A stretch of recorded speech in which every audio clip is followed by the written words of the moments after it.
Hello दोस्तों, study hard my YouTube channel में आप सभी लोगों का स्वागत है। दोस्तों कैसे हैं आप सभी? उम्मीद करता हूं सभी अच्छे होंगे। दोस्तों तो आज नेक्स्ट क्लास है दोस्तों हिंदी की, सामान्य हिंदी की।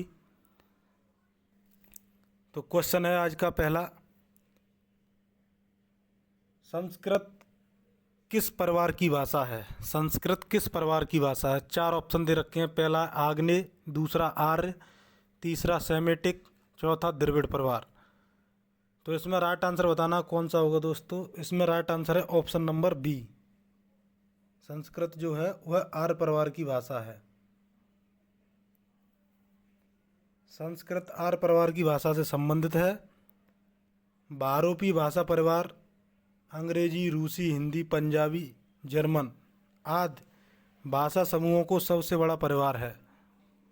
अब है दोस्तों नेक्स्ट क्वेश्चन, निम्नलिखित में से प्राचीन भारतीय आर्य भाषा कौन सी है? प्राचीन भारतीय आर्य भाषा कौन सी है? चार ऑप्शन दे रखे हैं। पहला प्राकृत, दूसरा पाली, तीसरा अपभ्रंश, चौथा वैदिक संस्कृत। तो इसमें से बताना दोस्तों राइट आंसर कौन सा होगा।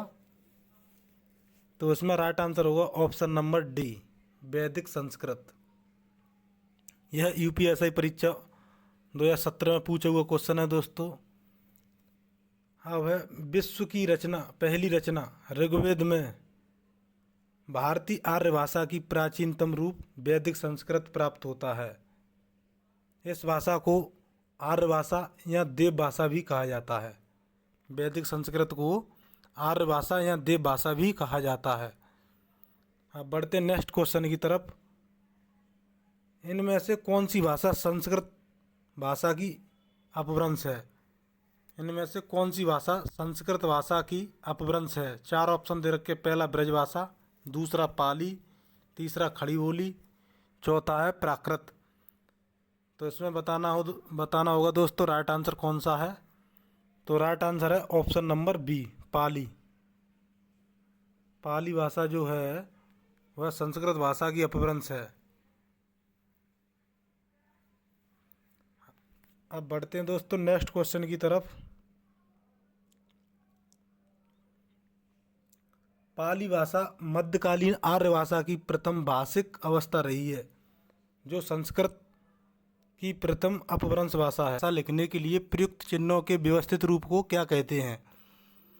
चार ऑप्शन दे रखे हैं। पहला है बोली, और दूसरा है भाषा, तीसरा लिपि, चौथा है व्याकरण।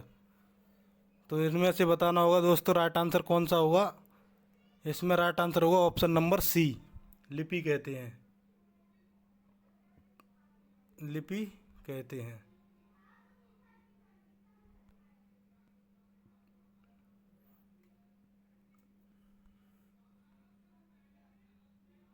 अब बढ़ते हैं नेक्स्ट क्वेश्चन की तरफ दोस्तों। क्वेश्चन है नेक्स्ट, भारत में हिंदी किस वर्ग के अंतर्गत शामिल है? भारत में हिंदी किस वर्ग के अंतर्गत शामिल है? चार ऑप्शन दे रखे हैं। पहला है राजभाषा, दूसरा राष्ट्रभाषा, तीसरा काव्य भाषा, चौथा है तकनीकी भाषा। तो इसमें से बताना होगा दोस्तों राइट आंसर कौन सा है। तो इसमें राइट आंसर है ऑप्शन नंबर ए, राजभाषा। हिंदी भारत की राजभाषा है। अब है क्वेश्चन नंबर नेक्स्ट, भारत में संवैधानिक रूप से हिंदी का स्वरूप है। भारत में संवैधानिक रूप से हिंदी का स्वरूप है। चार ऑप्शन दे रखे हैं। पहला है राष्ट्रभाषा, दूसरा विश्वभाषा, तीसरा राजभाषा, चौथा मातृभाषा। यूपीएससी 2021 परीक्षा में पूछा हुआ है दोस्तों। तो इसका राइट आंसर बताना कौन सा होगा। तो नेक्स्ट क्वेश्चन है दोस्तों, इनमें से कौन सी बोली मध्य प्रदेश की बोलियों में से नहीं है? मध्य प्रदेश की बोलियों में से नहीं है। चार ऑप्शन दे रखे हैं। पहला है मौलवी, दूसरा निमाड़ी, तीसरा बुंदेली, चौथा बांगर। तो इनमें से बताना होगा दोस्तों कौन सा राइट आंसर है। इसमें राइट आंसर है दोस्तों ऑप्शन नंबर डी, बांगर। बांगर जो बोली है वह मध्य प्रदेश की नहीं है। बांगर या बांगरू यह पश्चिमी हिंदी उपभाषा वर्ग की बोली है। बांगरू हरियाणवी अथवा हरियाणवी भी कहते हैं इसको। बांगरू को हरियाणवी अथवा हरियाणवी भी कहते हैं। यह हरियाणा राज्य में बोली जाती है।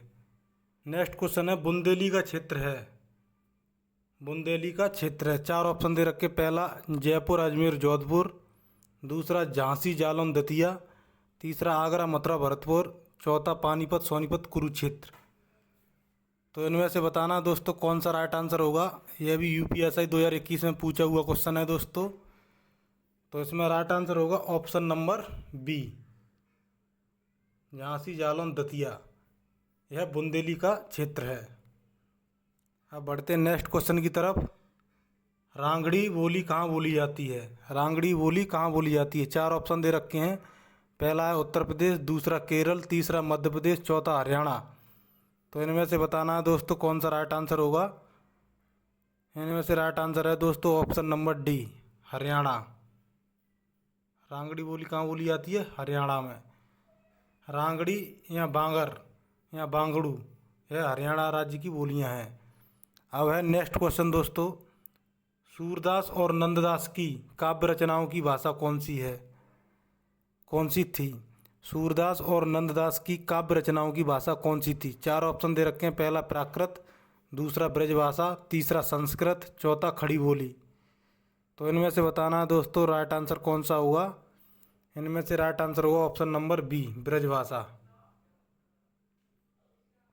ब्रजभाषा। अब बढ़ते हैं नेक्स्ट क्वेश्चन की तरफ दोस्तों।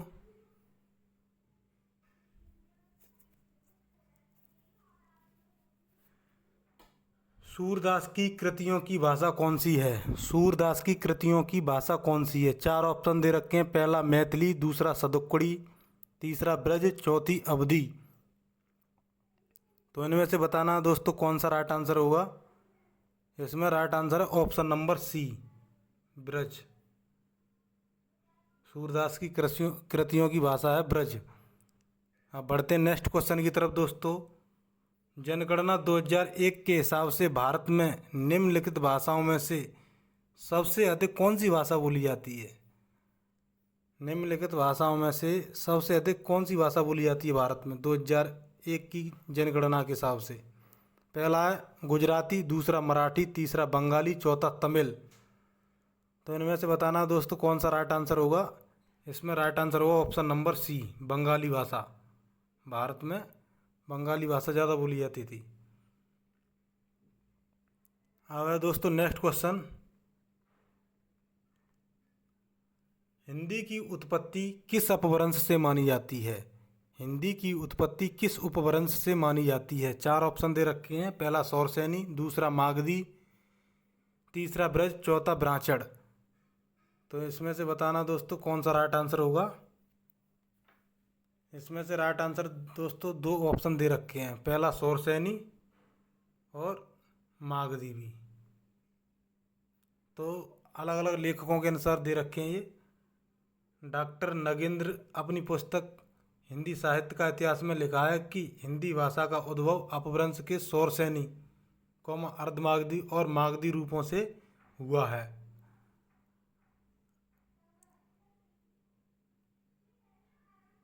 अब है दोस्तों नेक्स्ट क्वेश्चन। बांगरू भाषा ज़्यादातर कौन से राज्य में बोली जाती है? बांगरू या बांगड़ू भाषा ये हरियाणा राज्य में बोली जाती है, हरियाणा राज्य में। तो right answer option number C. Simple है दोस्तों, ये क्वेश्चन पूछा भी जाता है बहुत ही है। यह पश्चिमी हिंदी के अंतर्गत उपभाषा बोली के अंतर्गत आती है। अब है नेक्स्ट क्वेश्चन। भाषा के क्षेत्रीय रूप को क्या कहा जाता है? भाषा के क्षेत्रीय रूप को क्या कहा जाता है? चार ऑप्शन दे रखे हैं। पहला बोली, दूसरा राष्ट्रभाषा, तीसरा है राजभाषा, चौथा साहित्य। तो इसमें राइट आंसर होगा दोस्तों ऑप्शन नंबर ए, बोली कहते हैं। क्या कहते हैं? बोली। अब है नेक्स्ट क्वेश्चन। नेक्स्ट क्वेश्चन है पुरानी हिंदी, उर्दू, अंग्रेजी के मिश्रण से उत्पन्न नई जबान कौन सी है? पुरानी हिंदी, उर्दू और अंग्रेजी के मिश्रण से उत्पन्न नई जबान कौन सी है? चार ऑप्शन दे रखे हैं। पहला साहित्यिक भाषा, दूसरा हिंदुस्तानी भाषा, तीसरा मानक भाषा, चौथा पश्चिमी भाषा। तो इनमें से बताना होगा दोस्तों कौन सा राइट आंसर है। इसमें राइट आंसर है ऑप्शन नंबर बी, हिंदुस्तानी भाषा। हिंदुस्तानी भाषा। पुरानी हिंदी, उर्दू और अंग्रेजी के मिश्रण से उत्पन्न नई जबान है हिंदुस्तानी भाषा। अब है हिंदुस्तानी भाषा का रूप क्या है। हिंदुस्तानी भाषा का रूप क्या है? तो पहला ऑप्शन है दक्कनी हिंदी, दूसरा संस्कृत निष्ठ, तीसरा ब्रज अवधि का मिश्रित रूप, चौथा हिंदी उर्दू मिश्रित रूप। तो इसमें बताना दोस्तों कौन सा राइट आंसर होगा। इसमें राइट आंसर है option number D, Hindi Urdu का मिश्रित रूप। अब बढ़ते हैं नेक्स्ट क्वेश्चन की तरफ।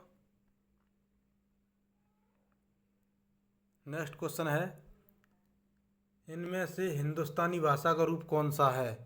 हिंदुस्तानी भाषा का रूप कौन सा? यूपीएसआई 2021 में पूछा हुआ क्वेश्चन है दोस्तों। तो 4 ऑप्शन दे रखे हैं। पहला है संस्कृतनिष्ठ, दूसरा ब्रज अवधि का मिश्रित रूप, तीसरा हिंदी उर्दू मिश्रित रूप, चौथा दक्कनी हिंदी। दक्कनी हिंदी।